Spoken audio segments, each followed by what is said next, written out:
Yep. P1 so far. Yeah. How much did you learn from David? A little bit for sure. He gave us some good radio messages there on his in lap. It's super tricky here today. Like we tried a bunch of setup changes, and one lap you feel great, the next you change one little thing and it's out of the window. So I feel like for the most part we've been really good. The car is quick.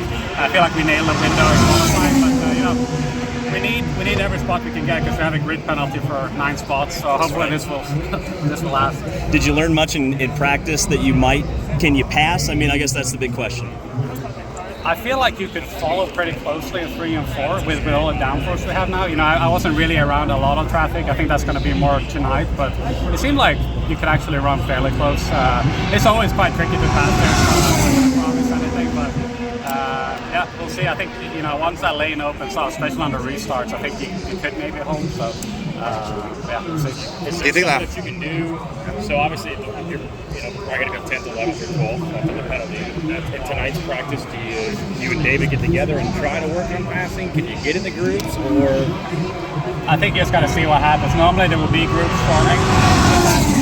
After the high line and everything, people are going to be a bit more, open to run wherever. Whereas now it's just kind of qualifying focus. So, but yeah, we'll try to help each other out. I think we won't start next to each other anyway. So we'll see. I think we have to do something magic, to be honest, to go from wherever, like P14, 13 to the front. But also now with extended pit lane time, I think you really need to avoid the pit lane. So is it 3 stops? 2? Now 3 would be really pushing it. Yeah. I think if it's a very green race, that would be pretty much impossible. But if it's a lot of yellows, it might open up, and we don't know exactly how good the fuel save is going to be. I think now with the downforce, actually, you might be able to hang pretty close and still save a lot of fuel. So, a lot of ifs and buts and question marks, but yeah, we got to try something different, I think. Is there a window? So restart, you go first 4 or 5 laps, then you say, all right, we've gained a couple spots, let's back down. I think so, yeah. It's going to be very surgy in the restart, and then everyone's just going to be like, hey, I don't want to be the guy doing an extra stop. So Never want to be the guy. What do you think? Okay. Thanks, Ben. Best of luck tomorrow. Thank you. Thanks, sir. 2 more questions in person. Go ahead.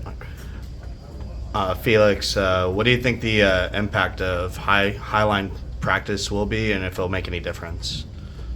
I think it's definitely been better the times we have been running it. I think Iowa that year when we